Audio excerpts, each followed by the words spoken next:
Warahmatullahi wabarakatuh. Assalamualaikum Pak Muhammad Abduh. Waalaikumsalam warahmatullahi wabarakatuh. Oke, kita bisa mulai. Apa kabar Mas Abduh? Halo Prof, barakallahu fiik. Sehat? Alhamdulillah, mabruk ya profesornya. Amin. Alhamdulillah. Insya Allah tidak lama lagi Prof Abduh ya selanjutnya. Amin. Amin, insyaallah. Baik, bisa kita mulai ya? Mangga boleh? Monggo. Ya. Bismillahirrahmanirrahim. Assalamualaikum warahmatullahi wabarakatuh. Waalaikumsalam. Alhamdulillahirabbil alamin. Wabihi nasta'in ala umuri dunya waddin. Wassalatu wassalamu ala asyrafil anbiya wal mursalin wa ala alihi wa ashabihi wa man tabi'ahum bi ihsan. Yang sama-sama kita hormati bersama pemateri, yakni Profesor Dr. M. Nuryanto Al-Arif, SE, MSI, dan juga kepada Bapak Muhammad Abduh, PhD, dan juga Ketua Forum Peneliti Muda UIN Alauddin Makassar, Ibu Farah Diba Bakhtiar, PhD. Alhamdulillah, dan juga kurang lebih ada 100 lebih, ya, sebagiannya ada di YouTube.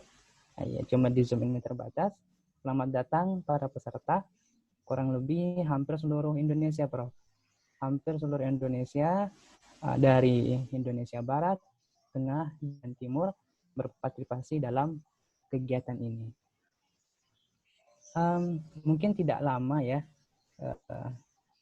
sebelumnya kami coba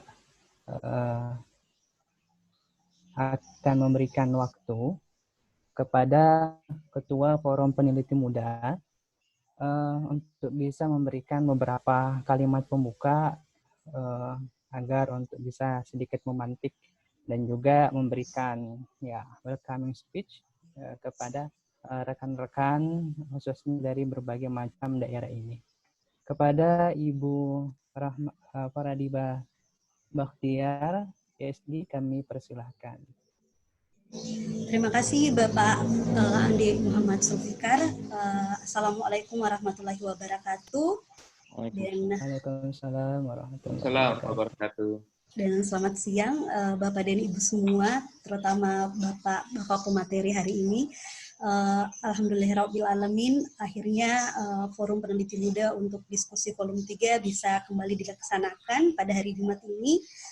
Saya selaku Ketua Forum Peneliti Muda UIN Alauddin Makassar mengucapkan terima kasih banyak atas keikutsertaan seluruh peserta dan terutama memberikan apresiasi yang sebesar-besarnya, setinggi-tingginya kepada kedua pemateri kita hari ini. Yang pertama adalah Profesor Dr. Muhammad Nuryanto Al-Arif, SE, MSI, merupakan profesor termuda, salah satu profesor termuda UIN Syarif Hidayatullah Jakarta. Dan kemudian kedua pemateri kita adalah Bapak Muhammad Abduh, PhD, yang merupakan senior asisten profesor dari University Brunei Darussalam. Terima kasih kepada kedua Bapak yang bersedia untuk berbagi ilmu kepada kita hari ini. Semoga peserta dan kami pun pengurus bisa mengambil banyak manfaat. Saya mungkin tidak akan berlama-lama karena 1,5 jam itu sebenarnya waktu yang sangat singkat, apalagi dengan kedua pemateri yang sangat hebat. Jadi saya langsung serahkan kembali kepada moderator kita hari ini, Bapak Zulfikar. Silahkan.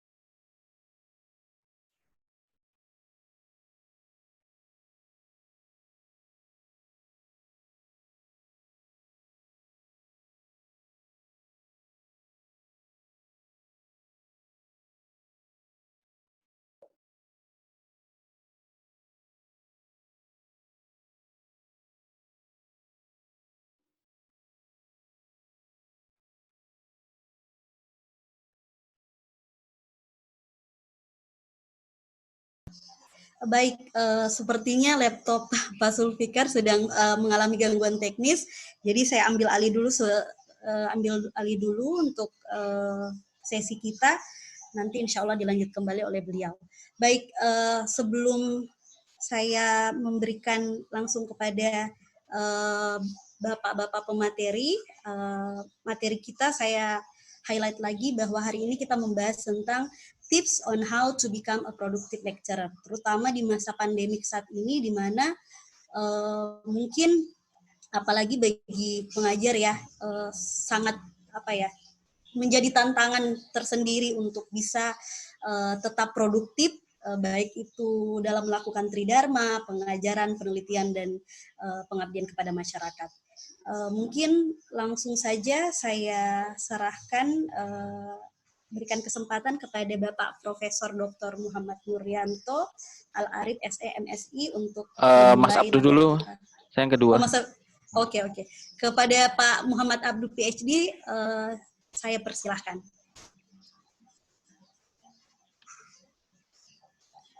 Oke, baik. Bentar ya. Pak Abdul bisa share screen, Saya yang share screen atau Pak Zulfikar?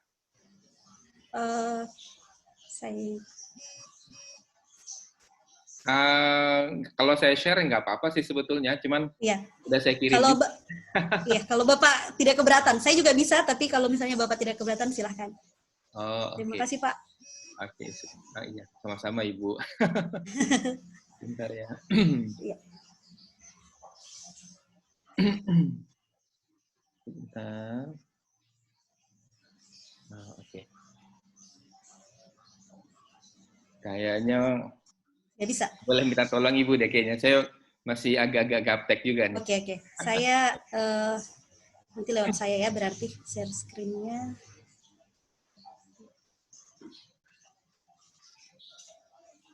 Sebentar ya.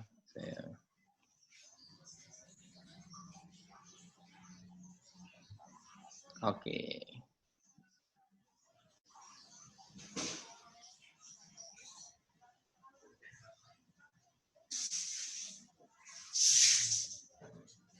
Oh iya, betul yang ini.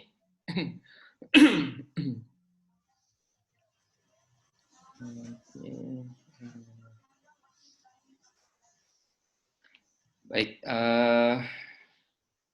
Bismillahirrahmanirrahim. Assalamualaikum warahmatullahi wabarakatuh. Alhamdulillahirabbil alamin wa kafa wa salatu wassalamu ala asrofin nabiyil mustafa. Asyhadu an la ilaha illallah wahdahu la syarika la wa asyhadu anna Muhammadan abduhu wa rasuluhu la nabiyya ba'da amma ba'd. Pertama-tama saya ucapkan terima kasih atas undangannya untuk sharing, meskipun secara pribadi saya mungkin merasa belum terlalu layak ya untuk dimintai pandangan atau pengalaman, karena saya yakin Bapak-bapak dan Ibu-ibu sekalian lebih memiliki banyak pengalaman. Ala kulli hal, pada saat yang sama juga kita tidak bisa untuk menolak ya ketika ada request ya, karena kalau menolak nanti takut bakhil dengan ilmu, malah nanti ilmunya hilang semua ya.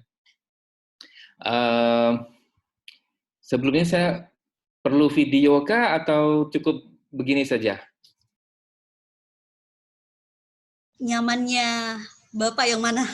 Oh, okay. Kalau video lebih bagus lagi mungkin. Oke. Baik. Oh, Prof. Arif sudah pakai video, saya jadi nggak enak nih. Sebentar ya.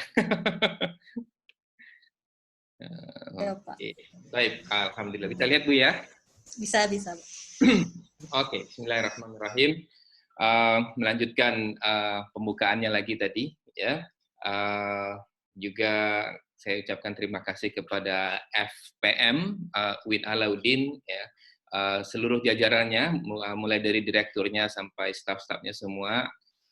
Semoga ini menjadi usaha bagian dari amal saleh kita semua, khususnya di bulan Ramadan ini. dan juga bertepatan dengan masa pandemi COVID-19 ya, yang sekarang mungkin semua insya Allah sedang kita menikmati bersama insya Allah ya. Tapi untuk waktu 20 menit yang dialokasikan tidak banyak mungkin yang akan saya sharing ya, karena pertama untuk dalam term of reference-nya ya terkait dengan birokrasi akademik yang ada di Indonesia, saya terus terang mungkin tidak terlalu familiar dengan kondisi itu, maka saya serahkan kepada gurunya ya, yaitu Bapak Prof. Arif ya, yang lebih familiar bagaimana mengatasi challenges ya, tantangan-tantangan birokrasi itu, sehingga seperti yang kita lihat sekarang ini bagaimana Prof. Arif ya. Saya mungkin terkait dengan bagaimana optimalisasi waktu ya agar bisa tetap produktif ya. Walaupun saya ngerasa sebetulnya Prof. Arif sudah bisa mengcover dua-duanya, cuman nggak apa-apalah ya, bisa sharing sedikit-sedikit ya. Mungkin sedikit perkenalan ya, nama saya Muhammad Abdu, di Brunei ini sejak tahun 2015 ya sebagai senior asisten profesor dan juga kepala jabatan adminnya tahun pertama sebagai koordinator pasca sarjana UBD, kemudian sekarang jadi sudah 3 tahun ya itu menjadi ketua Departemen Accounting and Finance ya, yang di bawahnya ada program mulai dari S1, S2 dan S3 ya. Saya asal dari Indonesia asli ya, paspornya masih hijau ya, nggak bisa pindah ya di sini, susah ya. Kemudian S1 saya dari IPB jurusan statistika, tahun 2004 saya keluar ya, kemudian 2004 sampai 2006 mendapat beasiswa Dewan Dakwah dulu, itu masih awal-awal ya, ketika Dewan Dakwah bekerja sama dengan Basnas, Dompet Duafa, dan beberapa institusi lain. Jadi di kelas itu saya satu-satunya dari sains ya. Jadi saya ambil kelas fikih muamalah yang ada di programnya Dewan Dakwah, Basnas, Dompet Duafa, dan lain-lain. Tempatnya di Ibnu Khaldun Bogor, 2004 sampai 2006 untuk magister dalam bidang fikih muamalah. Kemudian 2007 sampai 2009 di IIUM, Master of Economics ya. Kemudian 2009 sampai 2011 masih di IIUM untuk PhD dalam bidang, saya ambil karena minatnya Islamic Finance ya. Kemudian mulai dari situ sampai 2015 mengajar di IIUM ya, tepatnya di IIBF, IIUM Institute of Islamic Banking and Finance, dan menjadi head of research-nya selama 3 tahun sebelum pindah ke Brunei ya. Untuk dibilang produktif, saya nggak produktif amat sebetulnya, nggak banyak ya yang bisa dihasilkan ya, sementara ini untuk jumlah artikel jurnal baru 60-an kurang lebih ya, international journal, 18 diantaranya Scopus ya, kemudian ada berapa nih, maaf ya, 7 book chapters ya, kemudian 4 textbooks ya. Jadi kalau lihat portofolio Prof. Arif memang jauh lah ya, layak beliau sebagai profesor ya, insya Allah.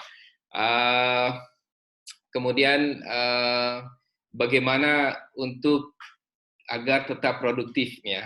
Oke, saya mulai dari core-nya sajalah ya. Jadi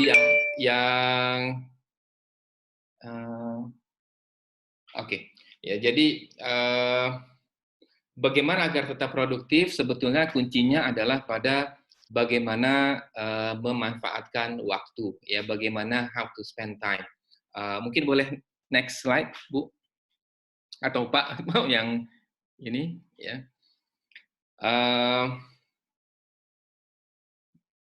Ya, slide berikutnya. Ya, bentar ya Pak. Okay. Kayaknya lumayan. Oke, ya karena nampaknya cukup padat nih lalu lintas sehingga berat juga ya untuk untuk Iya, kayaknya seperti itu. berat untuk ini processingnya. Ya. Baik, saya tetap jalan saja ya. Jadi bagaimana agar tetap produktif ya? Intinya adalah bagaimana spend waktu itu dengan baik ya. Dan saya yakin ya semua insya Allah sudah paham tentang pentingnya waktu ya. Sebagai seorang Muslim bahkan Al-Quran sendiri mengkhususkan satu surah terkait dengan waktu itu ya. Jadi bagaimana memanfaatkan waktu ya. Nah, kalau kata Stephen Covey ya, the key is not spending time but in investing it ya. Jadi sebetulnya banyak orang yang spending masa ya, spending time ya, tapi problemnya adalah pada apakah ya ketika mereka spending waktu itu pada sesuatu yang sifatnya bermanfaat atau tidak ya. Jadi ya kita punya pilihan sebetulnya ya, dan tidak bisa dipaksakan karena saya yakin setiap orang memiliki prioritas masing-masing ya. Kalau yang ibu-ibu mungkin prioritasnya adalah bagaimana to serve the husband dengan sangat baik ya. Kalau laki-laki lebih fleksibel karena laki-laki ini milik dunia dan umat ya, biasanya dia lebih fleksibel ya gitu. Nah, tapi paling tidak ya dengan kita mengetahui mana yang penting, mana yang kurang penting ya. Nah, itu bermula dari apakah kita memiliki tujuan ya atau tidak ya. Kadang-kadang kita ngerasa punya tujuan tapi padahal nggak punya ya. Nah, kalau apa namanya, kalau saya pribadi ya, saya tujuan itu tertulis ya. Tujuannya tertulis. Jadi dia tertulis dan kalau bisa dibuat physical, ada physicalnya gitu ya. Karena secara apa namanya psikologi itu sangat membantu ya, secara psikologi sangat membantu ya. Nah, sebenarnya kalau dalam apa namanya dialog langsung saya suka bertanya gitu, adakah di sini mereka yang menuliskan tujuannya, baik tujuan jangka pendek, jangka menengah ataupun jangka panjang ya. Biasanya yang saya dapat jawabannya ya, separuh itu nggak menuliskan tujuannya, separuh menuliskan tujuannya. Ya. Dari yang menuliskan tujuannya, biasanya mereka juga tidak dibagi. Hanya sedikit saja mereka memiliki tujuan jangka pendek, tujuan jangka menengah, tujuan jangka panjang. Ya. Nah, dari apa namanya, ini kalau menurut saya langkah awal bagaimana bisa menjadi produktif. Regardless the moment ya, apa situasinya, apakah mau pandemik ataupun tidak pandemik. Karena basicnya orang yang produktif akan tetap produktif, baik pandemik ataupun tidak pandemik. Ya.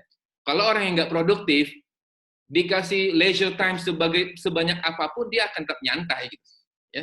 Dikasih masa 3 minggu untuk mengerjakan tugas, 4 minggu belum beres, karena memang nggak biasa untuk bekerja produktif. Ya. Nah, jadi ini terkait dengan karakter sebetulnya. Jadi orang yang suka procrastinating, ya menurut ya tentunya makanya mulai dari basicnya dulu ya. Nah, ini maaf ya, saya tidak mengambil hadis ataupun ayat Quran karena insya Allah kalau Uin Alauddin hadis dan ayat Quran itu semua sudah hafal ya. Nah, jadi saya tidak mengambil hadis dan ayat Quran. Yang saya ambil di sini adalah quotes dari mostly non Muslim, semuanya non Muslim ya. Nah, sebetulnya yang saya ingin tunjukkan juga berikutnya adalah bahwa kalau non Muslim saja bisa memahami ya tentang apa pentingnya waktu, masa ya dan tujuan dan apa namanya bagaimana menyikapi situasi, semestinya Muslim itu lebih pandai ya. Semestinya Muslim itu lebih pandai ya. Nah, yang kedua, quote yang kedua yang nyambung dari yang pertama ya adalah what is not started today is never finished tomorrow ya. Jadi ini mungkin kalau yang orang Sumatera ya, atau mungkin juga sudah sampai ke Makassar ya, ada satu pepatah Melayu ya yang ditulis di buku Hamka itu beberapa kali, termasuk di tafsir Azhar beliau ya. Jadi katanya ya, mati Belanda karena pangkat, ya. Mati Cina karena harta, mati Keling ini India ya, maaf ya, ini dari sana, mati Keling karena makanan, ya. Mati Melayu orang Indonesia karena angan-angan katanya Pak. Jadi orang Nusantara nih, orang Melayu ini ya kalau menurut pepatah ini ini banyaknya berangan-angan, ya. Pingin menjadi profesor muda, tapi nggak mau bekerja keras dan cerdas seperti Prof. Arif, yang nggak jadi-jadi. Ya. Pingin pingin dapat PhD, tapi nggak pernah apply S3 misalnya, yang nggak bisa jadi, nggak dapat. Ya. Nah, jadi berikutnya adalah what is not started today is never finished tomorrow. Kalau kita tidak pernah memulai berpikir riset apa yang mau kita lakukan, nggak akan ada riset yang bisa kita publish tahun ke depan pun nggak akan ada, ya, nggak akan ada. Ya, jadi sama lah ya kan kondisinya, kita semua ini sama, baik orang orang Indonesia, orang Malaysia, orang Barat, semua sama, ya, semua sama. Jadi kalau kita tidak pernah, ya, kalau ada kaidah bahasa Sunda ya, katanya faqidu syai' la yu'tihi, ya. Jadi yang tidak memiliki apa-apa tidak bisa memberikan apa-apa, ya. Yang nggak pernah baca jurnal nggak akan bisa publish di jurnal. Yang nggak pernah nulis nggak akan bisa publish, ya. Yang nggak pernah duduk-duduk diskusi tentang riset nggak tahu apa itu riset, ya. Jadi nggak ada semua itu terjadi dalam semalam, nggak ada, ya. Berikutnya ya adalah do not follow where the path may lead, go instead where there is no path and leave a trail, ya. Think out of the box, ya. Nah, ini kalau saya boleh kasih contoh ya, saya bukan ingin tapi emang saya sangat appreciate ya dengan achievement Prof. Arif ya. Jadi saya rasa untuk yang quotes yang ini cocok sekali dengan Prof. Arif. Jadi maksudnya adalah bahwa ya think out of the box ya. Karena kalau follow the lead ya, mungkin Prof. Arif sekarang belum jadi profesor ya, Prof ya. Kalau ikut senior aja gitu kan, udah kamu nih urusin ini, urusin itu ya, habis ini pulang saja ke rumah gitu ya. Kayaknya kalau ikut itu ya, Prof. Arif sekarang belum jadi profesor ya. Tapi karena beliau melihat ya bahwa ini lead-nya orang ramai. Nanti yang terakhir tuh ya, Kurt Cobain. They laugh at me because I'm different. I laugh at them because they are all the same. Ya. Dulu mungkin ya orang ketawa ngelihat Prof. Arif ke sana ke sini ngomong ngapain sih ngurusin beginian begituan ya. Ya, karena ya orang lihat ya ketika itu sangat berbeda. Nah, sekarang kebalikannya gitu ya. Nah, jadi intinya sebetulnya yang ingin saya sampaikan di sini Bapak Ibu sekalian ya, bagaimana menjadi produktif itu lebih kepada internal motivation ya. Lebih kepada apakah kita memiliki tujuan ya dalam hidup ini. Tujuan karir boleh ya, tujuan keluarga boleh ya. Kalau saya pribadi saya memiliki ada matriks ya. Ini keluarga, ini karir, kadang-kadang ada yang berinteraksi ya. Nah, itu biasanya bisa konsultasikan lah ya. Nah, jadi ada matriks tujuan. Memiliki matriks tujuan sehingga jelas ya. Kalau sebagai seorang muslim tentunya tujuannya adalah jannah ya Allah, surganya Allah Subhanahu wa taala. Tapi dalam Al-Qur'an juga kan kita diingatkan ya, ketika berpikir tentang akhirat jangan lupakan dunia, kenikmatan dunia ya. Achievement yang ingin kita raih di dunia. Boleh, nggak ada masalah, kita punya dreams ya, mimpi tentang itu. Ya, ingin menjadi best researchers, youngest professor, itu nggak ada masalah ya. Kemudian dari tujuan itu bagaimana kita spending time, apakah ia termasuk yang produktif atau yang tidak produktif ya. Nah, ini salah satunya cara memilih kawan atau lingkungan. Ya, alhamdulillah Forum Peneliti Muda ini artinya lingkungan ini adalah lingkungan untuk para peneliti muda. Ya, jangan sampai peneliti muda gabungnya sama yang suka ke tempat-tempat tidak sesuai misalnya. Nah, itu nanti nggak matching ya. Kemudian what is not started today is never finished tomorrow ya. Kalau kita tidak pernah memulai ya, tidak akan ada itu yang namanya paper ya. Kalau nggak pernah kirim paper ke international journal, tidak akan ada paper kita publish di international journal ya. Saya mulai menulis itu tahun 2006 ya. Tapi masih ecek-ecek lah ya. Ketika itu first INSIF conference ya.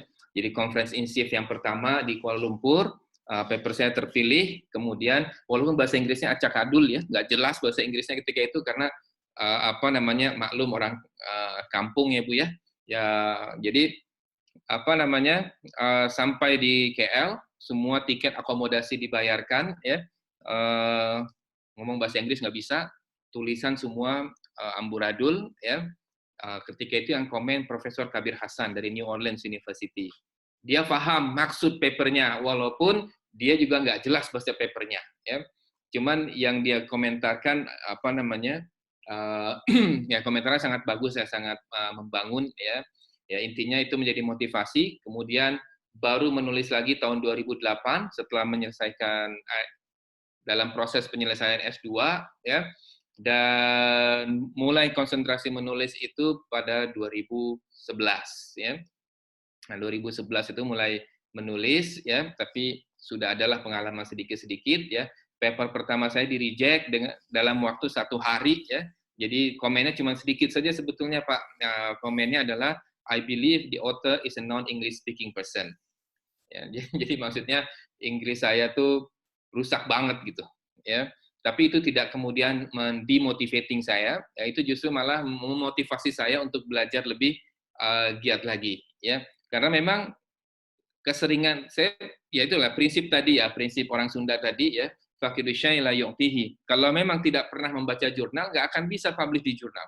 Maka kerjaan saya dulu itu adalah kalau baca itu jurnal ya.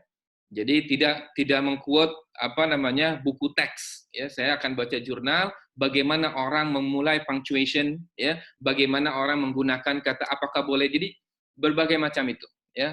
Tapi sampai sekarang saya masih belajar ya, mungkin untuk informasi saja kepada Bapak Ibu sekalian ya, bagaimana buat saya bahwa proses belajar itu tidak pernah henti ya. Jadi saya sekarang ikut MOOC ya, sebenarnya masih ya dari Coursera. Jadi saya ikut course Writing in Sciences ya dari Stanford University ya, masih ongoing sampai sekarang ya. Jadi saya ngerasa setiap kali ikut course baru ya, itu ada informasi baru gitu. Ya, yang mudah-mudahan sih harapannya bisa mengimprove ya skill menulis saya gitu. Ya, tapi paling tidak saya mendapatkan pandangan-pandangan dari berbagai profesor yang ada ya, internasional profesor ya, untuk belajar ya, mengambil ilmu dari mereka ya. Sekarang ini saya ikut dari Northwestern University ya, dan juga Stanford University MOOC ya. Saya yakin bahwa Bapak Ibu semua tahu ya, MOOC ya, dari Coursera. Itu sebetulnya satu modul saja ya. Jadi kalau kita ada masa sekarang ini kan masa pandemik, jarang keluar rumah, seringnya online ya. Kebanyakan kalau anak-anak kita online-nya YouTube dan lain-lain, ya kita jangan ikutan anak-anak ya, karena kita punya tanggung jawab lebih besar ya. Kalau boleh ikut course online courses. Banyak yang gratis, tapi kalau mau yang lebih dalam lagi ya agak berbayar lah ya. Tapi yang gratis pun banyak ya. Wallahu a'lam bishawab, mohon maaf karena menyita waktu Prof. Arif nih ya. Kita akan menantikan pemaparan dari beliau. Atas kesalahan dalam penyampaian saya mohon dimaafkan. Billahi taufik. Wassalamualaikum warahmatullahi wabarakatuh. Waalaikumsalam warahmatullahi wabarakatuh. Terima kasih penyampaiannya Pak Muhammad Abdu, satu materi yang sangat mencerahkan, terutama bagi kami dosen-dosen junior yang baru saja bergabung dalam birokrasi kampus begitu. Selanjutnya tidak berlama-lama, sesuai dengan waktu kita, sebelum nanti insya Allah ada sesi tanya jawab, dan saya yakin sebelum dimulai pun sudah ada beberapa yang mengirimkan pertanyaan kepada saya, jadi diskusinya akan sangat menarik. Saya serahkan kepada Prof. Arif untuk melanjutkan. Silakan Prof. Oke, terima kasih. Assalamualaikum warahmatullahi wabarakatuh. Yang saya hormati teman-teman di FPM dan juga Pak Dr. Abduh. Saya sengaja minta Mas Abduh duluan soalnya supaya bisa, saya hanya tinggal menambahkan saja. Oke, saya coba mengambil sudut pandang yang berbeda karena tadi ada birokrasi kampus ya. Saya coba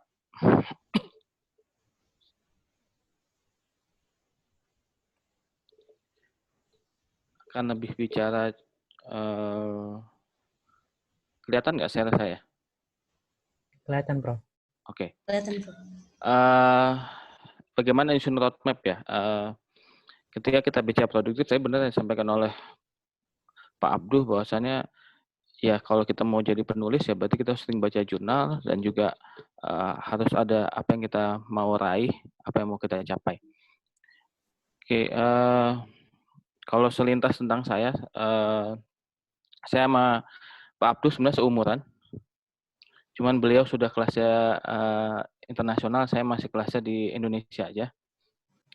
Oke, S1 saya dari Universitas Diponegoro, kemudian S2, S3 di UI, dan saat ini posisi di UIN Sarjito Jakarta dari 2008. Oke, kalau kita lihat jenjang karir di Indonesia ya, itu mulai dari asisten ahli, lektor, lektor kepala, guru besar, atau kalau disejajarkan dengan istilah baru itu adalah asisten ahli itu adalah senior lecturer, lektor adalah asisten profesor, lektor kepala associate profesor, dan guru besar penuh adalah profesor. Oke, nah teman-teman ketika awal menjadi dosen itu sebenarnya harus sudah punya tujuan akhir maunya apa. Saya ingat senior saya, dekan saya dulu waktu saya masih di Fakultas Syariah sebelum saya pindah ke ekonomi, Prof. Amin Suma bilang bahwa ketika kita masuk ke suatu profesi, maka yang harus menjadi target kita adalah jabatan tertinggi.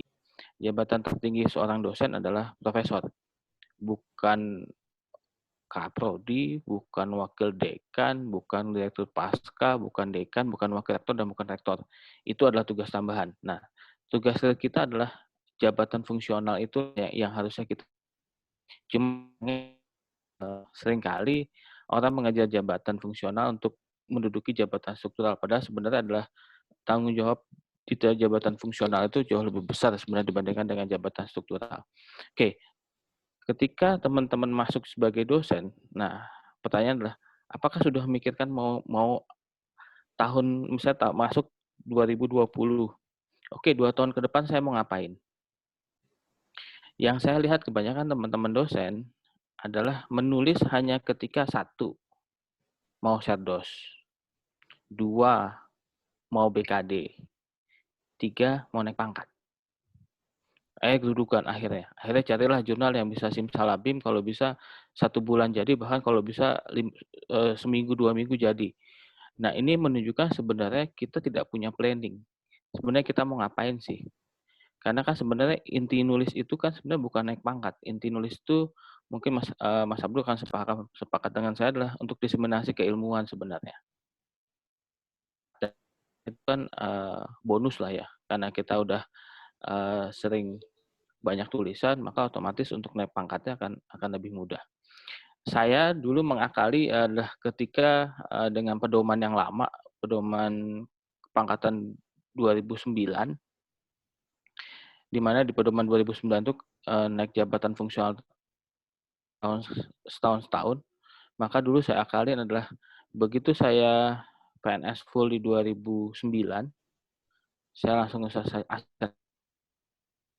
itu naik ke setelah lektor saya ngurus ke kepala. Nah, setelah itu kemudian saya sekolah. Nah, baru selesai saya sekolah di 2017. Selang setahun setelah itu saya ngurus pengusulan guru besar. Meskipun akhirnya kemudian ada sedikit hambatan di PAK karena S3 saya belum 3 tahun sehingga sedikit harus ditunda, dan akhirnya TMT saya adalah per 1 Maret 2020. Nah, teman-teman ketika kita memilih berkarir sebagai dosen sebenarnya adalah kita harus punya bayang kita mau ngapain. Nah, kalau kita lihat klasifikasi karir awal dosen ada paling tidak ada 3 klasifikasi. 1 yang masih S2, maka ini mulai dari asisten ahli, atau dosen sedang sekolah S3, ini start awal asisten ahli, atau dosen yang udah masuk dalam posisi S3. Nah, ini bisa masuk rektor. Cuman kalau untuk PNS karena kalau formasinya adalah A untuk 3B, maka ya tetap aja harus jadi asisten ahli, meskipun kemudian nanti bisa impasing 2 tahun langsung bisa ke lektor.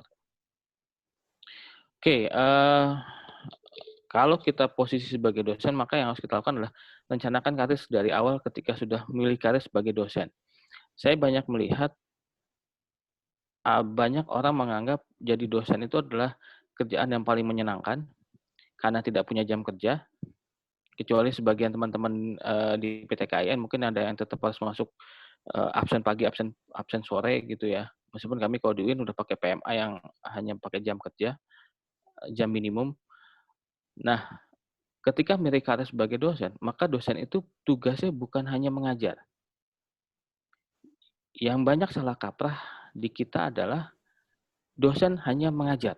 Jadi ke kampus ngajar, habis dari ngajar pulang. Habis itu ngapain? Ya ngapa-ngapain.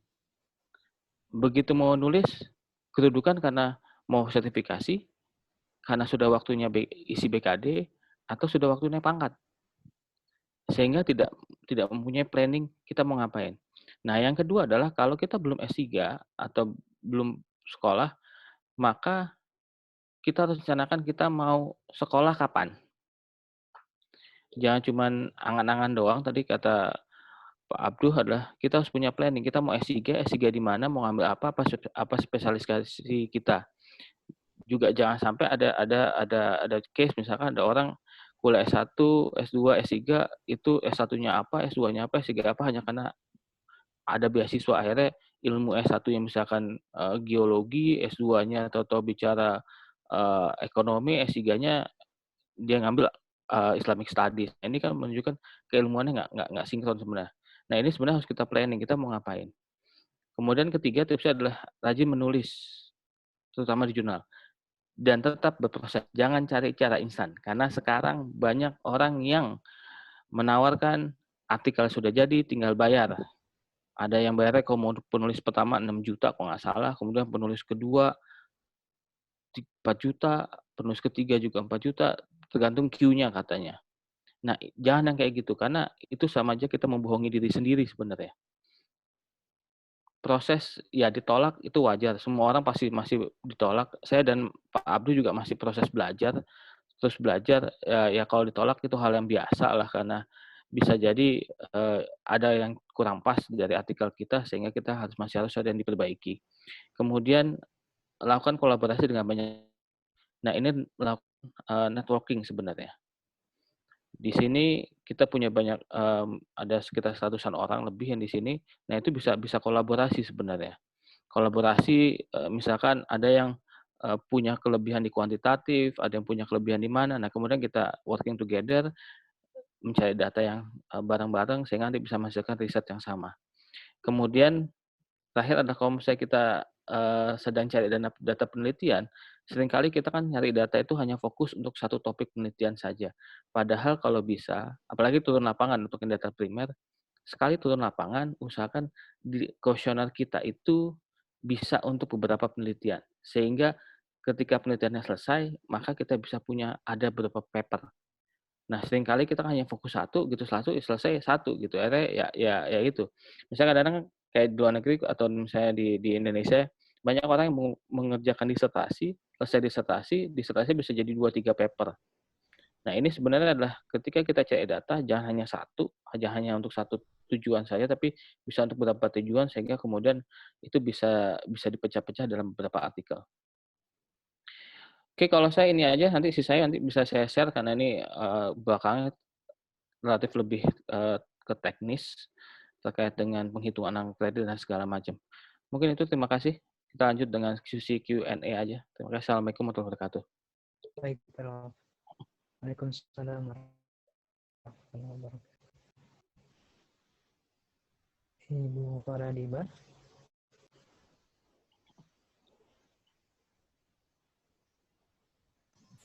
Ya, terima kasih Prof. Penjelasannya sangat mencerahkan. Sudah ada banyak pertanyaan yang masuk. Saya juga sedikit ingin mengomentari tadi dari penjelasannya. Sebenarnya karena saya baru saja pulang menyelesaikan studi di luar dan masuk dalam birokrasi kampus, saya memang melihat juga kecenderungannya ini oknum dan mungkin individu, tapi kebanyakan memang ada banyak yang berpikir bahwa publikasi ataupun misalnya menjadi produktif dengan memiliki jurnal berartikel Scopus begitu, itu sebuah hal yang sangat seolah-olah jadi segala cara bisa dilakukan begitu. Sedangkan saya sendiri merasa bahwa nulis disertasi itu kan hampir sebenarnya mirip dengan nulis artikel Scopus, dan itu prosesnya tidak semudah itu, tidak segampang itu. Itu mungkin sedikit. Nah, kembali ke pertanyaan-pertanyaan ini, kita buka diskusi bagi Bapak dan Ibu yang ingin bertanya, bisa melalui grup WhatsApp mengirimkan pertanyaannya. Saya sudah mendapatkan banyak pertanyaan di sini. Pertama ini mungkin dari Ibu Ririn dari Sikes Plamunia Makassar. Pertanyaannya adalah, bagaimana sih mengelola waktu agar bisa maksimal antara mengerjakan tridharma perguruan tinggi dan sekaligus mengerjakan tupoksi dalam jabatan struktural. Jadi ada jabatan struktural juga yang dipegang dan sekaligus bisa tetap produktif di tridharma perguruan tinggi. Silahkan Prof jawab dulu mungkin, Pak Abdu juga bisa menjawab. Abdu duluan aja. Kita lanjut ke pertanyaan berikutnya. Betul.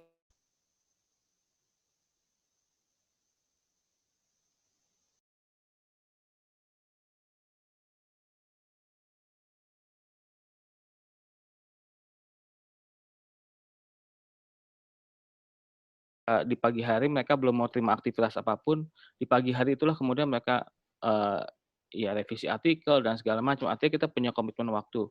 Nah, tergantung kita sekarang untuk case setiap orang kan bisa berbeda-beda.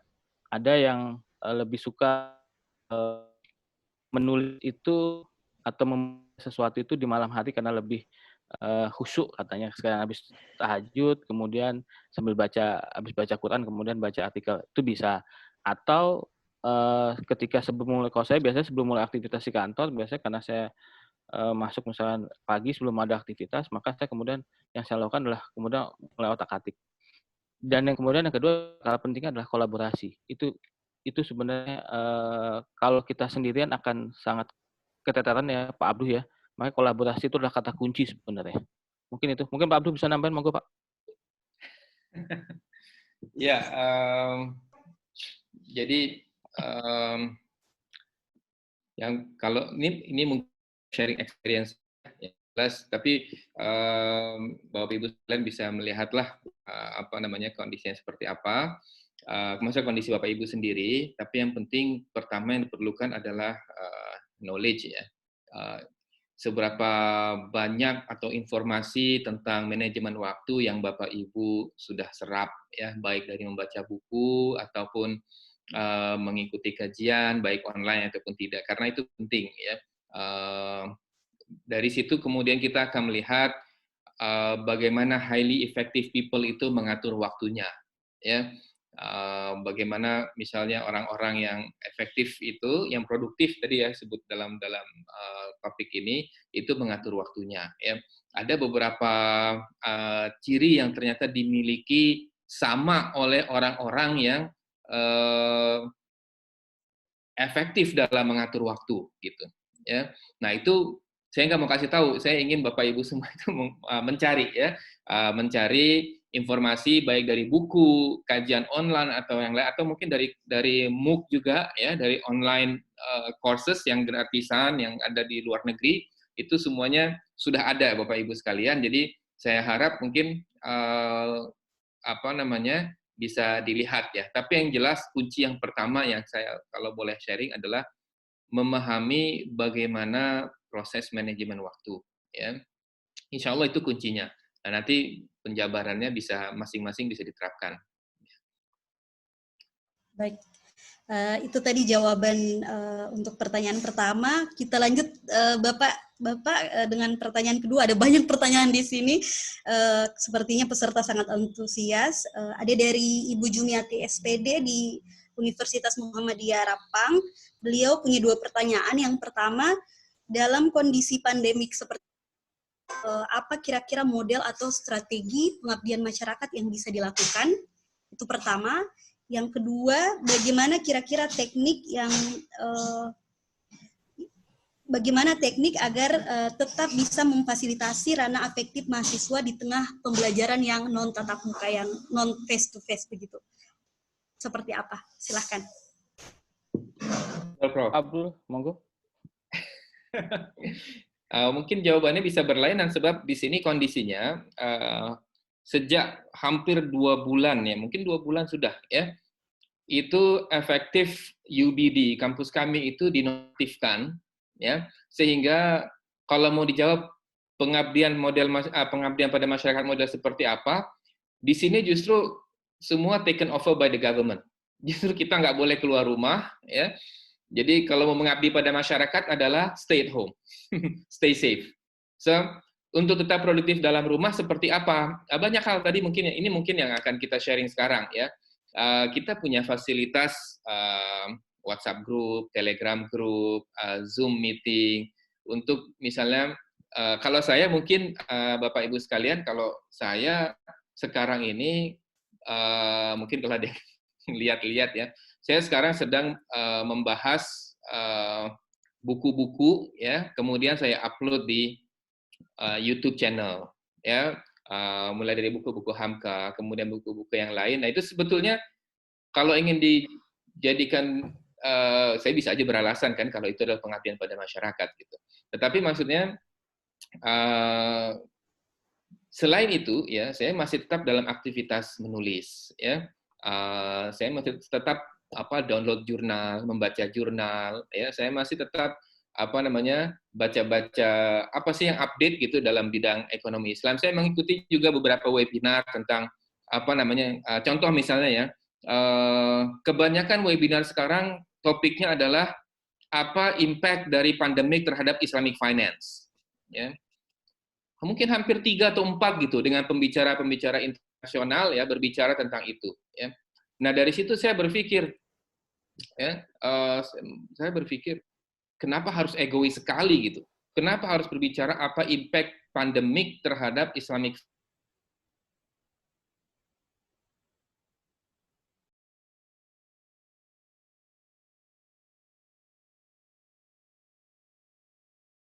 KNKS, sekarang sudah berubah jadi apa ya? Connect ya. Connect. Ya, apa yang bisa mereka lakukan dari sekedar seminar-seminar misalnya, ya, mengkonsolidasi apa, ya misalnya, yang lebih real ya, karena faktanya di lapangan yang terkena impact pandemik itu adalah orang Muslim, gitu, ya. Jadi selama bertahun-tahun Islamic banking mengambil dana orang-orang Muslim, apakah mereka mengeluarkan CSR-nya sekarang, ya, nah jadi, ya maksudnya kan yang kayak gitu bisa jadi tulisan gitu ya. Jadi kalau saya mungkin karena lain, makanya saya minta Prof Arif jawab duluan karena kondisi kita berlainan. Di sini kita nggak boleh keluar rumah ya, kalau keluar rumah nanti ada efeknya yang lain. Ya Allah alam bisawab. Tafadhol Prof. Oke, sebenarnya kondisi yang sama juga dilakukan di Indonesia ya, meskipun masih banyak yang bandel yang masih keluar ya. Sebenarnya secara umum sama, termasuk saya juga beberapa hari juga memang nggak pernah ke kampus kecuali beberapa hal. Ke kampus untuk ngurusin mahasiswa karena masih ada mahasiswa yang tidak pulang kampung karena keburu lockdown sehingga kita harus pastikan mereka ransumnya aman. Sebenarnya justru malah ketika masa-masa seperti ini adalah masa-masa enak untuk menulis sebenarnya. Ya meskipun sebenarnya WFH ini kerjaan makin banyak karena meetingnya makin sering meeting online. Dikit-dikit meeting sampai bosan meeting sebenarnya. Meskipun enaknya meetingnya bisa lebih bebas bajunya, tidak perlu pakai ini dan bisa pindah meeting dari satu meeting ke meeting lain, cuman pindah dari laptop, handphone ataupun yang lainnya. Jadi memang kalau sisi pengabdian masyarakat, memang kondisi sekarang apa definisi pengabdian masyarakatnya dulu sebenarnya. Kalau untuk teman-teman yang aktif di organisasi kemasyarakatan, sebenarnya tetap melakukan pengabdian masyarakat dengan cara apa? Dengan cara sekarang adalah ya bagaimana ormas-ormas Islam itu kemudian mampu membantu orang-orang yang terdampak. Nah, sebenarnya itu kan bentuk pengabdian masyarakat.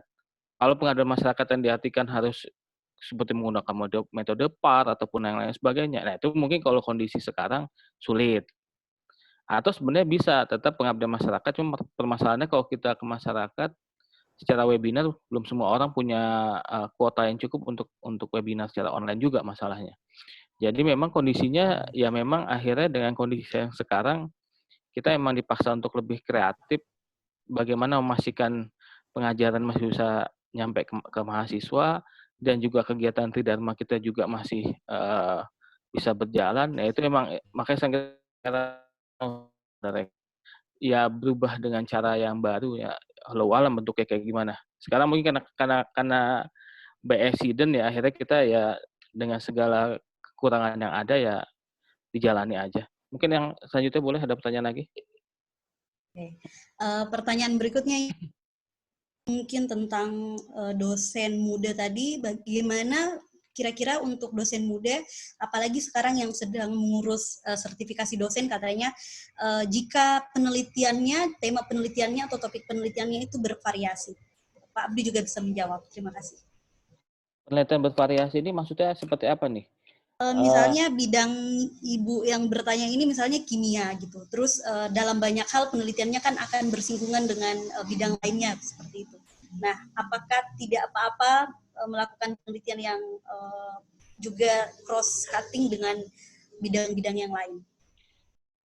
Kalau saya tergantung ya, mungkin kayak kita Pak Abduh ya, Islamic Economics ya. Kadang-kadang kita bisa bahas zakat, kadang bisa bahas perbankan syariah, terkadang bisa bahas asuransi atau filosofi ekonomi Islam. Itu kan sebenarnya irisan kemana-mana sebenarnya. Cuma kalau orang kimia kemudian bahasnya terlalu jauh, bahas ekonomi ya kayaknya juga terlalu jauh gitu. Artinya kalau variasinya adalah selama masih dalam satu bidang ilmu dan irisannya masih ketemu, sebenarnya sih tidak masalah. Makanya hati-hati sekarang dengan banyak yang menawarkan jasa-jasa itu, karena kadang suka jadi lucu sekarang. Jurnalnya sains teknologi, tapi isinya ternyata artikel hukum, artikel Islamic Studies. Nah itu hati-hati.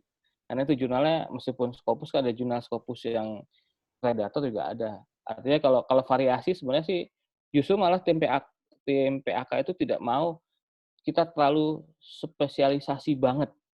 Kayak saya waktu itu lebih banyak nulis tentang spin-off, dan kemudian tim PAK bilang harus ada artikel lain selain spin-off untuk syarat khususnya, karena kan nanti kata guru besar bukan guru besar spin-off, tapi guru besar ekonomi Islam. Nah, artinya sebenarnya ya variasi itu tetap perlu ada selama masih dalam koridor ilmu yang masih dalam satu pakem ya. Mungkin Pak Abduh boleh nambahin? Iya, spin-off ya. Iya. Ya, kalau saya mungkin melihat bagaimana kampus masing-masing melihat ya. Kalau di luar negeri biasanya kita di encourage untuk multidisciplinary ya, makanya tadi saya pribadi sebetulnya ya mungkin pengen gitu balik ke Indonesia ya, mungkin kayak Prof Arif gitu ya ngajar, tapi mungkin kalau di Indonesia saya nggak punya masa depan gitu, karena mungkin susah untuk dipromosikan sebab S1 statistik, S2 pertama fikih, S2 kedua ekonomi, S3 finance. Jadi mau diambil apanya saya juga nggak tahu ya. Dulu 2013 saya pernah ada satu sesi seminar dengan mantan Sekjen Dikti yang mantan rektor ITB, ya, waktu itu acara di Unisba. Ya. Sama pertanyaannya kenapa nggak balik, saya cerita kondisi saya, beliau bilang memang sebaiknya kamu di luar saja. Karena memang kalau di luar negeri memang kita dituntut untuk strongly encourage untuk bisa multidisciplinary ya. Jadi bisa istilahnya kita ada matching grant ya, kemudian join riset sama teman-teman di IT ya, join riset dengan teman-teman di sciences gitu. Nah, jadi memang tergantung kampus, saya tidak bisa memberikan pandangan lebih ya, karena memang bagi kampus lihat, karena nanti jangan Bapak Ibu menentukan standar kampusnya Prof Arif, tiba-tiba mau promosi di kampus Bapak Ibu sekalian malah di stop karena nggak sesuai gitu ya. Wallahu alam, tapi mungkin kalau boleh ya, saya rasa salah satu kunci kenapa Prof Arif bisa mendapatkan gelar profesor sangat muda, beliau sangat familiar dengan sistem di kampusnya ya.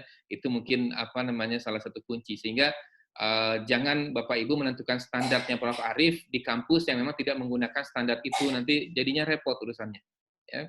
Wallahu alam ya. Oke, Prof dan Pak Abdu. Berikutnya pertanyaan ini tentang, tadi kan dikatakan bahwa produktif, salah satu bagian dari produktif di rumah adalah dengan banyak menulis. Nah, pertanyaannya, kesulitannya biasanya bukan pada tidak ada waktu, tetapi juga pada sulitnya untuk mendapat inspirasi dan motivasi. Nah, gimana kira-kira cara untuk bisa termotivasi dan terinspirasi untuk menulis begitu? Silahkan. Pak Abdul, semoga Pak. Ya, saya mungkin tipsnya nggak banyak Bu tentang itu ya. Jadi saya satu saja sebetulnya. Saya selalu tanamkan di diri saya itu faqidu syai' la yu'tihi. Orang yang nggak pernah membaca nggak akan dapat ide. Bapak Ibu mau pergi ke Starbucks, ya idenya muncul, ada ide Starbucks. Ya. Sama dulu ketika ada orang berkomentar, ya Hamka, karena otak kamu itu isinya penuh sama tentang pelacur, jadi yang kamu akan dapatkan itu sesuatu yang tentang itu gitu. Jadi kalau kita penuhi hari-hari kita dengan misalnya seperti kalau saya sering sharing begini Bu, jadi ada punya target ya, satu hari satu artikel dibaca ya, satu hari satu artikel. Atau kalau nggak sanggup satu hari, kayak orang kita tilawah ya, kalau kita apalagi sekarang menjelang Ramadan ya, tilawah ini bisa satu hari mungkin 5 juz, 10 juz ya. Sama kita tentukan target ya. Jadi satu hari atau kalau tidak satu minggu lah, satu minggu satu artikel ya, dituntaskan itu. Dan artikelnya kalau targetnya internasional jurnal, Bapak Ibu jangan baca artikel Indonesia. Mohon maaf, bukan berarti kurang kualitas, tapi yang masuk ke otak itu nanti tulisan Indonesia itu semua gitu. Ya, kalau memang ingin publish di international journal, baca artikel di international journal, kemudian ya sudah gitu ya. Kalau kata guru-guru kita dulu kan sampai mimpinya tuh kalau ngigo tuh bahasa Inggris misalnya, gitu ya. Jadi kalau ngigo tuh tentang artikel gitu, tentang jurnal, oh ya ada ide ini, ada ide itu gitu ya. Ya. Kemudian tips yang kedua, kalau memang bisa dikomunikasikan dengan rekan sejawat, silahkan dikomunikasikan. Nggak usah takut idenya akan diambil. Ya, nggak usah khawatir itu. Ya, karena biar bagaimanapun kalau qadarulnya itu artikel milik kita. Ya. Tapi kalau artikel itu milik orang, sebab apa? Sebab kita hanya punya ide, nggak punya waktu untuk menulis. Ya, lebih baik ide itu disampaikan oleh orang lain sehingga bermanfaat buat umat. Nah, jadi jangan bakhil untuk sharing idea, ya, jangan bakhil. Tapi kalau memang punya waktu, kemudian punya semangat yang tinggi untuk menuntaskan artikel itu, kenapa enggak? Tulis aja sendiri. Toh nanti juga akan ada banyak komentar, ya, kalau dikirim ke reviewer dapat komentar dan lain-lain.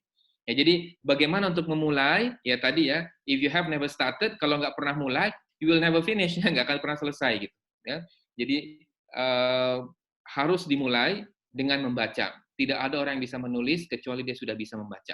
Wallahu a'lam bishawab. Silakan Prof. Sama sebenarnya apa yang disampaikan Pak Abdul dengan apa yang akan saya sampaikan. Yang membaca itu adalah satu inspirasi ya. Karena seringkali karena baca, kemudian kita tiba-tiba, oh kayaknya bagus sih topik ini, kemudian oh kayaknya masih ada celah di sini. Ya, tapi kalau nggak pernah baca ya nggak akan pernah dapat ide sebenarnya. Jadi itu tambahan saya, karena sama apa yang saya sampaikan dengan apa yang disampaikan oleh Pak Abdul sebelumnya. Makasih. Baik, Prof. Masih ada pertanyaan nih. Kita masih punya waktu, insya Allah sekitar setengah jam. Pertanyaan berikutnya tentang PET penelitian. Jadi ada kadang-kadang kan, terutama mungkin bagi teman-teman dosen, Bapak Ibu dosen yang mungkin baru masih dalam kategori S2 gitu, magister, untuk bidang penelitian menentukan area research-nya begitu ke depan seperti apa. Jadi supaya tahu gitu apakah nanti bagaimana dalam mengelola kepakarannya, apakah harus stick sama satu fokus area research atau seperti apa? Silahkan. Prof, mau duluan? Duluan aja Pak Abdul. Baik ya. Saya mungkin sharing pengalaman Bapak Ibu ya. Jadi kalau saya menentukan setiap 5 tahun saya berganti area. Ya, mungkin kalau yang lihat artikel saya di 10 tahun ke belakang itu tentang Islamic banking, ya. Kemudian 5 tahun ke belakang tentang capital markets, ya. Nah sekarang ini dalam 5 tahun ini saya berbicara lebih kepada Islamic social finance, ya. Saya nggak tahu apakah itu betul atau salah ya, tetapi buat saya memiliki target, ya. Dan contoh misalnya ketika saya bicara Islamic banking, ya, alhamdulillah paper tentang economic growth and Islamic finance itu menjadi seminal work. Ya. Seminal work adalah, mungkin semua paham ya, seminal work itu kalau orang mau nulis tentang itu mau nggak mau mesti citing artikel saya. Mau nggak mau. Ya. Jadi, dia harus men-citing itu karena itu di antara mungkin 2 terawal ya. Sebenarnya idenya sama dengan Hafaz ketika itu. Ya, Hafaz yang di Aceh ya, Dr. Hafaz ya. Jadi Hafaz menulis tapi selesai lebih dulu, dia tentang Malaysia, saya menulis tentang Indonesia ya. Dan dulu itu memang ya ceritanya adalah bahwa semua artikel tentang economic growth and finance nexus itu semua conventional finance. Ya, belum ada yang bicara tentang Islamic finance. Ya, karena apa? Karena ternyata pertama Islamic finance umurnya masih terlalu muda ketika itu. Ya, sehingga untuk menggunakan alat analisis econometrics tertentu itu kurang sesuai. Sampai muncul ada ARDL, ya, yaitu alat co-integration test untuk menggunakan data yang kecil ya, small size sample. Nah, begitu keluar metode itu ya seperti ketiban duren ya, jadi saya langsung pakai untuk data Indonesia yang waktu itu cuma kalau nggak salah kurang dari yang available data ya. Kalau umur Islamic banking udah panjang, tapi available data di BI itu mungkin cuma 15 tahun, kemudian sampai quarterly data ya. Jadi di expand sedikit lagi gitu ya. Nah, maksud saya adalah bahwa ya, konsentrasi apa yang akan kita pilih itu tergantung dari kembali lagi ke bacaan, ya, ke bacaan. Jadi apa namanya, sering-sering buka jurnal, ya, kira-kira. Nah, yang menjadi apa namanya biasanya ya teman-teman itu kalau udah jurnal ekonomi Islam yang dibaca artikel ekonomi Islam saja semuanya, ya. Nah, kalau saya selalunya melihat apa yang ada di conventional finance sekarang yang lagi ngetrend, ya, dan nggak ada di Islamic finance, ya, dia lagi ngetrend sekarang, tapi nggak ada di Islamic finance, ya. Nah, jadi salah satu yang saya selalu lakukan, ya, sekarang pun saya sedang mengerjakan research grant ya dari $10.000 dari UBD untuk salah satu topik ya yang ngetrend banget di conventional finance, tapi saya browse ya di semua jurnal Islamic finance yang top ya, itu nggak ada gitu. Nah, sekarang sedang tahap penyelesaian, insya Allah mudah-mudahan bisa cepat selesai ya. Data analisis semua sudah, tinggal menyanyikannya saja. Ini lagi ya, kadang-kadang kita yang sudah terbiasa menulis, mungkin Pak Prof. Arief juga ya, yang udah biasa nulis aja Bapak Ibu, kalau udah stuck itu, kadang-kadang mau nyari inspirasi baru itu perlu waktu gitu. Ya, kalau udah stuck itu udah gimana untuk melanjutinnya gitu ya. Jadi perlu waktu ya, kadang-kadang kita mesti melakukan hal yang lain dulu untuk mencari insight baru gitu ya, hal-hal yang baru untuk dituliskan gitu. Wallahu a'lam, mungkin itu sedikit sharingnya. Tafadhol Prof. Oke, hanya menambahkan sedikit, memang membuat roadmap penelitian itu juga penting ya. Jadi artinya bukan berarti kita harus selalu, tadi seperti disampaikan oleh Pak Abdul, fokus ke satu titik saja. Bisa jadi kita bisa punya target berapa tahun ini fokus ke banking, fokus tadi ke Pak Abdul bilang ke Islamic Social Finance dan segala macam, tergantung interest masing-masing ya. Tapi dengan itu sebenarnya membuat kita lebih fokus akan suatu hal sebenarnya. Jadi sampai kita bisa menekuni dan tahu celah apa yang masih belum orang banyak lakukan di situ. Nah, itu akan nyaman. Makanya membuat roadmap penelitian pun penting ya, karena dari situ kita akan bisa tahu grand berikutnya apa, atau ada isu-isu apa yang kira-kira masih bisa diangkat. Nah, dari roadmap itulah kita bisa melakukan penelitian yang lebih menarik, dan juga lagi-lagi adalah kata kunci adalah kolaborasi. Terima kasih. Oke, baik Prof. Terima kasih. Nah, terkait juga pertanyaan itu sebenarnya ada pertanyaan ini, Bapaknya make sure bahwa saya menyampaikan pertanyaan ini. Jadi ini pertanyaan dari Pak Cahyo dari IKIP PGRI Bojonegoro. Beliau bertanya, kira-kira tips untuk bisa lolos di jurnal Scopus, terutama yang Scopus Q1 dan Q2 itu seperti apa? Kemudian kedua, apa tips-tips untuk menjadi editor atau reviewer dari jurnal terakreditasi, terindeks Scopus? Begitu. Silahkan. Betul, Prof. Arief, gantian. Yang jelas yang pertama adalah menulis dulu. Seringkali kita lihat teman-teman hanya punya cita-cita mau menulis, tapi kemudian tidak berani untuk menulis ya. Menulis itu dengan cara ya, kalau kita tujuannya jurnal Q1, Q2, maka referensi yang kita baca juga harus Q1, Q2. Jangan kemudian kita tujuannya mau ke situ, tapi bacanya, ya tadi kayak Pak Abdul bilang, kita baca jurnal-jurnal nasional. Ya kalau akhirnya kan akan sedikit berbeda ya. Apalagi dengan kondisi sekarang di Indonesia, jurnal nasional akreditasi itu peringkat 1 sampai peringkat 6 gitu kan. Oke lah kalau kita mau jadi patokan yang Sinta 1, Sinta 2 dan itu yang top 10, oke lah masih lumayan. Tapi meskipun itu mungkin kalau disetarakan dengan teman-teman di Scopus mungkin masih masuk di Q4. Tapi kalau kita mau bicara itu, kalau memang kita tujuannya Q1, Q2, ya berarti yang kita harus banyak baca adalah yang di Q1, Q2. Sehingga kita akan tahu bagaimana cara gayanya dan segala macam. Kalau menjadi editor dan reviewer, tentu lagi-lagi adalah track record publikasi yang akan mereka lihat.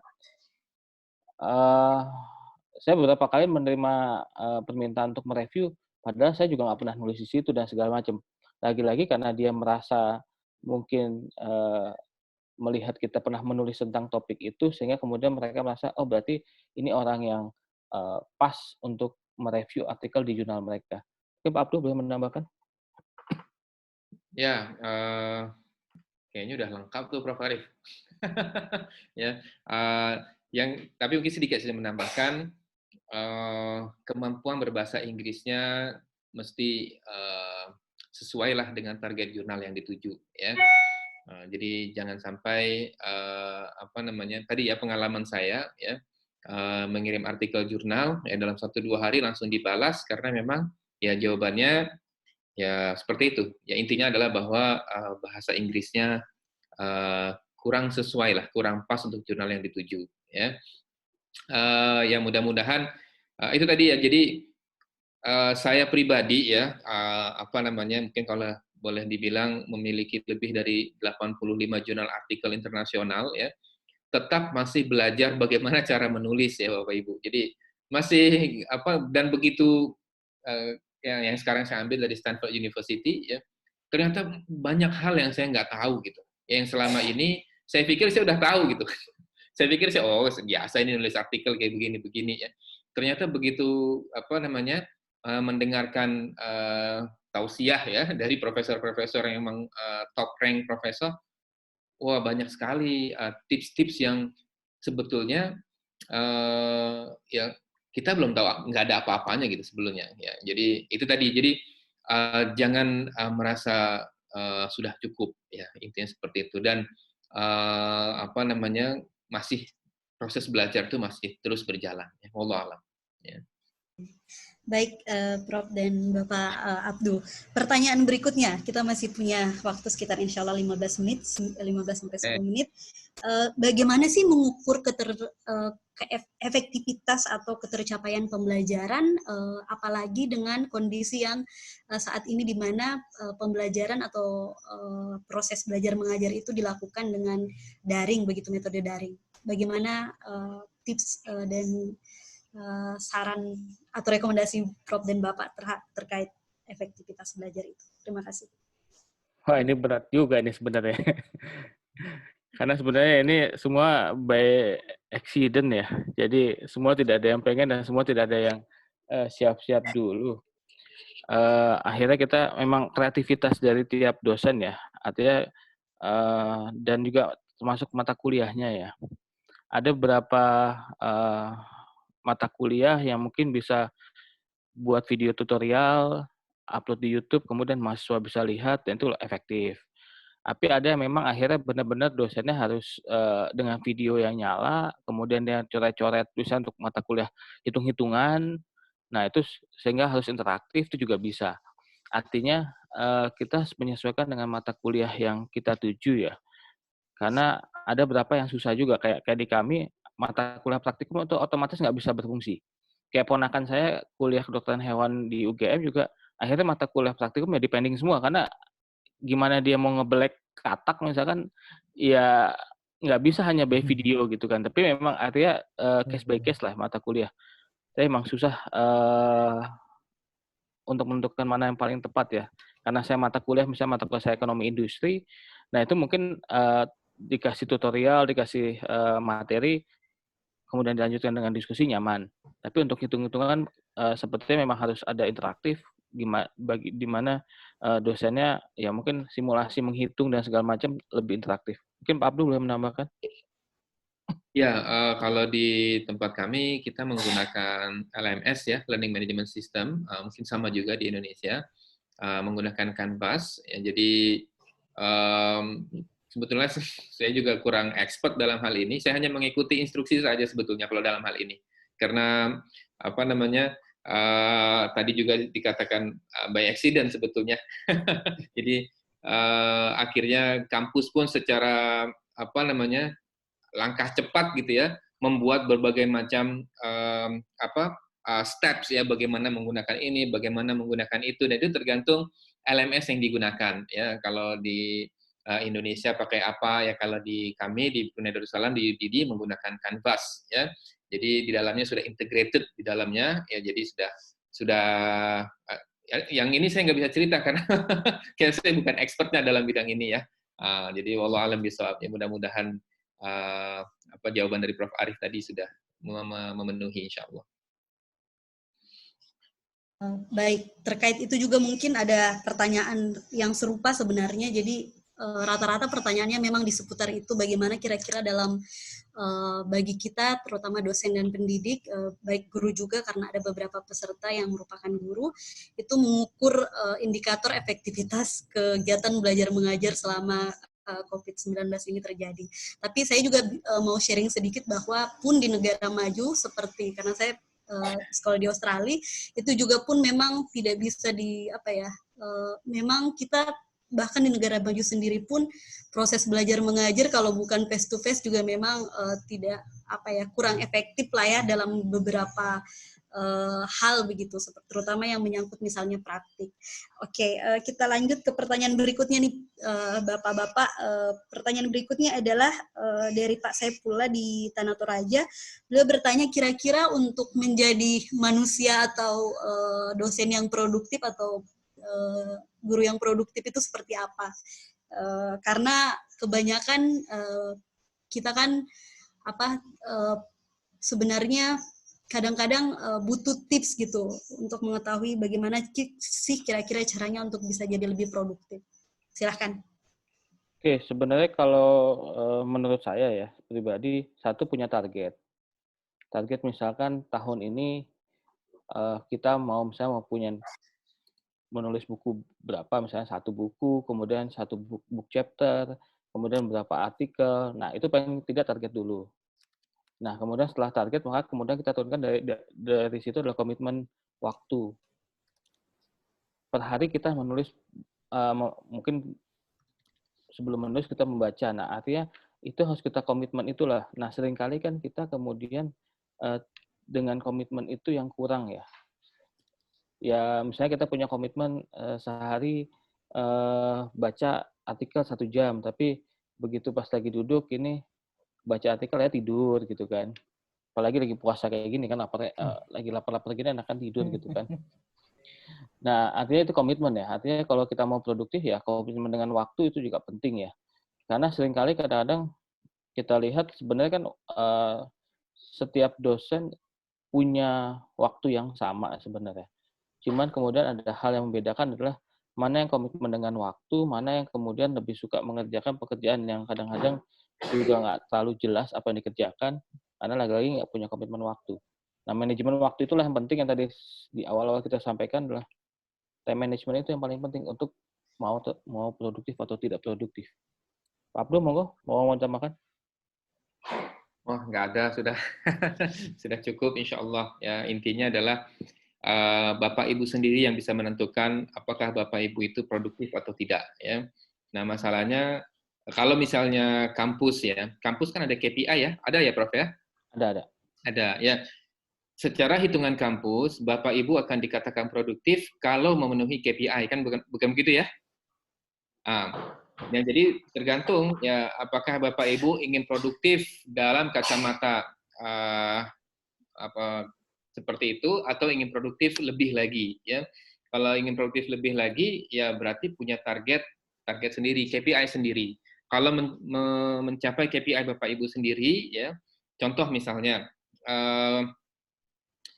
membaca artikel 1 minggu 1 artikel sesuai bidang Bapak Ibu masing-masing ya, membaca artikel, dirutinkan ya.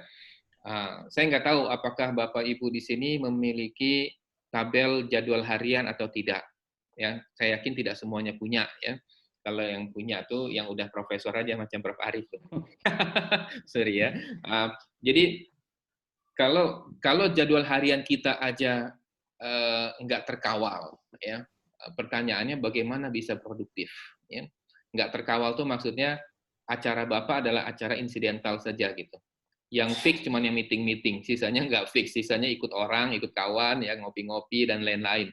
Jadi nggak ada apa namanya self discipline dan lain-lain. Nah itu apa namanya yang membedakan antara mereka yang produktif dengan yang tidak produktif, ya. Dan karena self discipline itu berat, makanya nggak ramai orang yang bisa sukses ya seperti Prof. Arif, karena memang untuk menjadi seperti Prof. Arif itu berat ya. Apa namanya kesana kesini jurnal, ngurusin banyak jurnal, di saat yang sama juga ngurusin fungsionalnya admin task-nya ya gitu. Jadi ya apa namanya sesuailah intinya ya, al-ajru ala qadril masyaqqah ya. Jadi sesuailah reward yang didapatkan dengan kesulitan yang dihadapi. Kalau mau santai-santai saja nggak banyak kesulitan ya, tapi ya ujrohnya ya segitu gitu. Kalau mau yang lebih lagi ya, apa namanya kesulitannya ditambah, insya Allah ujrohnya juga akan ditambah. Ya, itu saya rasa kaidahnya, Allah alam. Baik, pertanyaan terakhir mungkin sebelum kita akan lanjutkan ke pesan-pesan terakhir, pesan-pesan sebelum kita menutup kegiatan ini oleh kedua pemateri. Bagaimana, ada pertanyaan dari Pak Abbas ini dari UIN Alauddin, bagaimana kira-kira Prof dan Pak Abdul cara mengakses jurnal yang terindeks Scopus dan free? Cara mengidentifikasi kira-kira list bacaan jurnal yang bisa kita dapat secara free itu seperti apa? Silahkan. Pak Abdul lah, ya apa itu? Ya, kalau saya terus terang tidak terlalu fokus kepada Scopus ya. Kebetulan aja kalau jurnalnya terindeks Scopus, ya alhamdulillah ya. Tapi yang saya lihat publisher-nya. Ya. Tadi seperti disampaikan Prof. Arif ya, dan saya juga marak melihatnya juga marak di Indonesia. Ya, yang penting asal Scopus misalnya gitu ya. Sampai ada tawaran bayar segini, bayar segitu gitu ya. Seperti tadi Prof. Arif sampaikan, juga saya selalu sampaikan kalau pada setiap momen seperti ini ya, bahwa ketika menulis itu bukan sekedar Scopus atau tidak Scopus ya, tapi kita sedang meninggalkan legacy ya, sedang meninggalkan warisan kepada generasi yang akan datang ya. Di UBD alhamdulillah paling nggak di School of Business and Economics ya, tempat saya itu ada dosen itu lebih dari 12 negara, dari Inggris, dari Jepang, ya dan lain-lain. Ya. Mereka itu nggak peduli dengan Scopus, ini luar biasa ya. Mereka nggak peduli itu dengan Scopus atau nggak Scopus, ya. Yang mereka pedulikan adalah publisher-nya, ya. Di kampus kadang banyak sekali jurnal-jurnal di kampus ya di luar negeri itu mereka nggak indeks di Scopus, ya.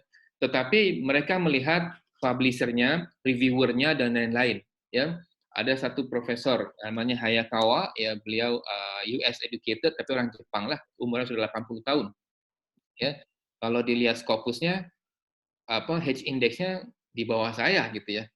Tapi terkenalnya luar biasa gitu, orang itu. Ya, dan cara bicara, pandangannya, dan ketika dia menyampaikan itu kelihatan orang berilmunya gitu. Ya dari situ saja kita sudah melihat bahwa orang-orang hebat itu ya walaupun saya juga nggak bisa menyalahkan karena kampus juga menyarankan di Scopus ya, sama di kampus saya juga menyarankan untuk di Scopus, tapi 2 saja setahun. Biasanya kalau sudah 2 setahun kita bisa cari tempat lain. Ya. Nah terkait dengan bagaimana bisa akses jurnal-jurnal Scopus ya, ada beberapa cara. Pertama, kampus universitas tempat Bapak Ibu mengajar subscribe ya. Nah, kalau ini mahal kayaknya, mahal ya Prof. Arif ya kalau di Indonesia kan ya. Mahal. Scopus itu sekitar, Scopusnya doang ya, belum Science Direct itu sekitar 1, berapa M gitu nggak salah. Oh ya, mahal Itu sekali. hanya Scopusnya ya, belum Science Direct-nya. Ya, jadi mahal sekali. Terus bagaimana caranya? Ya, caranya adalah kalau saya ya, saya punya account pribadi di beberapa publisher ya seperti Taylor Francis, Elsevier, kemudian Emerald ya. Dan saya punya token sampai ratusan. Maksudnya token tuh kita satu token tuh boleh download satu artikel ya. Satu token boleh download satu artikel. Nah, itu apa namanya? Caranya tuh sama dengan Prof. Arif ya. Caranya kalau diminta nge-review mau gitu. Ya. Karena mereka nggak ngasih uang ya. Kalau di Indonesia saya rasa ada kampus-kampus yang memberi uang ya untuk apa reviewer ya atau editorial board atau something kayak gitu ya. Ada, Prof. Ada ya. Ada Memang meskipun kecil lah. nggak salah karena memang itu untuk apa supaya on time kan gitu ya dikerjain dengan serius gitu. Nah kalau publisher yang menurut saya qualified ya itu mereka nggak ngasih uang ya mereka ngasihnya token ya jadi ilmu diganti ilmu. Kalau kita nge-review satu paper itu nanti akan dapat token mungkin 5-10 token artinya kita diberi kesempatan mendownload paper itu 5-10 secara free. Kita dipersilahkan untuk membuat account kemudian download ya. Emerald bahkan 40. Emerald 40 ya. 40. Ya, oh betul Emerald 40 ya. Saya masih ada 300-an tuh. Jadi apa namanya? Karena kan satu minggu mungkin download kan. Yang kedua karena kampus saya juga subscribe, jadi saya nggak sering sekali menggunakan personal account. Biasanya kalau lagi di luar kampus baru saya pakai personal account. Kalau di kampus saya pakai account kampus sehingga kalau downloadnya free. Nah jadi personal account itu bisa untuk download paper sebanyak-banyaknya yang sesuai dengan token yang diberikan berapa gitu. Nah itu salah satu cara supaya kita bisa mengakses secara full artikel-artikel yang kita inginkan. Ya. Cara lain mungkin Prof. Arif boleh sharing, teman-teman. Oke, untuk case Indonesia sebenarnya Bapak Ibu bisa mengakses di Perpusnas. Saya lupa Perpusnas itu melanggan beberapa jurnal dan juga buku ya, penerbit buku dari luar negeri dan itu bisa diakses, tapi tentu tentang harus registrasi dulu dan itu free kalau nggak salah. Selain itu memang mungkin bisa buka untuk jurnal ini saya nggak bilang Scopusnya ya, tapi adalah bicara kalau mau jurnal-jurnal internasional bisa juga buka DOAJ. DOAJ itu kan memang fokus untuk open access ya. Atau kalau Bapak Ibu masuk Science Direct, pilih aja yang tentang open access. Nah, kalau open access itu berarti kan free to download. Nah, itu tinggal buka keyword, klik yang open access-nya, biasanya akan kebuka. Kalau era kayak sekarang lagi pandemik dan Bapak Ibu mau nulis tentang COVID-19, itu semua paper bicara tentang disease, outbreak, dan segala macam, itu lagi free semuanya. Dan bebas untuk di-download kalau memang dia incerannya adalah karena untuk menulis lagi topik tentang pandemik. Jadi itu tinggal kreativitas kita ya. Meskipun yang ilegal juga ada lah ya, Sci-Hub gitu, tapi kan itu ilegal ya. Dan itu kalau bisa punya yang legal lebih bagus. Cuman memang lagi-lagi langganan ini memang tidak merata. Beberapa kampus besar mungkin di Indonesia kayak UI, UGM dan ITB, IPB mungkin sudah melanggar. Tapi kok kayak kampus yang mungkin budgetnya tidak terlalu besar, mungkin kayak di UIN melanggarnya tidak semua Science Direct, tapi misalnya hanya Emerald, saya lupa apa aja. Itu artinya beda-beda. Dan juga ada G-Store dan segala macam, artinya itu tergantung dari kampusnya dan juga kalau emang free ya Perpusnas itulah semua yang bisa mengakses. Mungkin itu. Terima kasih. Terima kasih Bapak-Bapak atas jawabannya. Kita akhiri sesi tanya jawab sampai di sini. Berikutnya mungkin sebelum kita menutup acara, saya berharap ada closing statement. Kami berharap ada closing statement dulu dari kedua pemateri sebelum ke sesi selanjutnya. Silahkan. Abdul dulu apa saya dulu? Betul, Prof. Oke, terima kasih. Terima kasih untuk semua panitia di FPM dan juga Pak Dr. Abduh. Kita udah lama nggak ketemu Pak, terakhir kali di Solo ya tahun lalu. Untuk menjadi produktif, sebenarnya Bapak Ibu satu, tetapkan target. Kemudian target itu adalah kita harus menghasilkan beberapa karya. Seringkali kita baru berkarya adalah ketika sudah di deadline deadline karena harus BKD, deadline karena harus naik pangkat dan lain sebagainya. Sebaiknya cara-cara itu ditinggalkan, mulailah komitmen dengan waktu, banyak menulis, banyak membaca, dan juga kolaborasi. Mungkin itu tips dari saya, mungkin Pak Abdul bisa menambahkan untuk closing. Iya, kurang lebih sama ya. Mungkin kalau saya lebih kepada motivasi kali ya, bahwa proses belajar ya, bukan hanya mengajar ya. Kadang-kadang kalau sudah mengajar lupa belajar ya. Jadi proses belajar ini pun tidak mengenal batasan usia, tidak mengenal batasan waktu ya. Kita belajar apa saja insya Allah boleh ya. Kalau saya termasuk yang membebaskan diri dan untuk belajar apa saja, pokoknya jadi minat saat itu silahkan dibaca ya. Insya Allah semakin banyak membaca akan muncul ide-ide yang mungkin nggak kepikiran sebelumnya gitu ya. Mudah-mudahan dari situ bisa menuntun kepada aktivitas-aktivitas berikutnya ya. Tapi yang jelas 1,000 miles journey start from a very small steps ya. Jadi perjalanan yang sangat jauh ya, achievement sebagai profesor atau lain-lain itu dimulai dari langkah yang sangat kecil ya. Kadang-kadang langkah kecil ini yang kita lupakan atau mungkin kita ignore, kita anggap nggak penting, padahal ternyata itu komponen yang cukup penting ya. Wallahu a'lam bishawab. Ya, terima kasih banyak, Masya Allah. Terima kasih Prof. Arif dan Pak Muhammad Abdu atas sharingnya. Ini peserta dari seluruh Indonesia mungkin ingin mengucapkan juga terima kasih pada dua pemateri kita hari ini. Silahkan. Ada banyak Prof. Dan Pak Abdu. Mana seluruh Indonesia, mulai dari Riau, Jambi, ada Pak dari Papua juga. Kegiatan kami ini Forum Peneliti Muda juga masih belum cukup setahun, dan alhamdulillah sekarang sudah dapat melaksanakan beberapa kegiatan. Mohon jangan bosan untuk berbagi dengan kami di Forum Peneliti Muda. Insya Allah nanti kesempatan lainnya. Bagaimana cara kita menemukan kesalahan? Bagi saya, cara menemukan kesalahan adalah Prof. Abdu, Pak Abdu dan Prof. Arif mungkin bisa duluan jika misalnya karena waktu kita sudah. Terima kasih banyak atas jika tulisan itu apa redaksi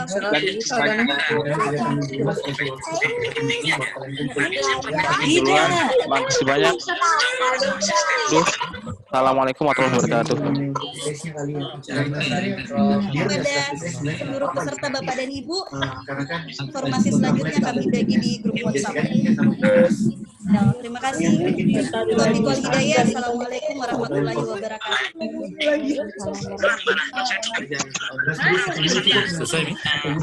temponya banyak banget ininya, jadi nggak konsisten, kutipannya salah. Biasanya banyak yang memberikan masukan itu kepada saya. Dan saya kalau sudah begitu, itu mengucapkan terima kasih. Dan karena ini media online, saya bilang sama redakturnya, tolong diperbaiki kesalahan ininya. Seperti itu. Itu caranya. Untuk bahasa Inggris juga kayaknya, bahasa Inggris aku bagus tugasnya. Jangan bahasa Inggris satu sendiri. Terlalu banyak tugasnya kalian bahasa Inggris. Saya kan? Jadi bahasa Inggris ada UTS. Digantiin saya sama tugasnya yang dulu. Jadi saya masuk nilai.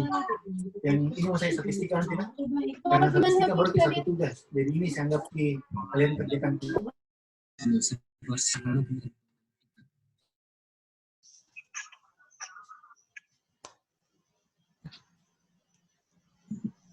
Kita lalu tinggal soalnya Pak. Enggak jadi kayak begini paling tuh kali ini ngerti kita kalian.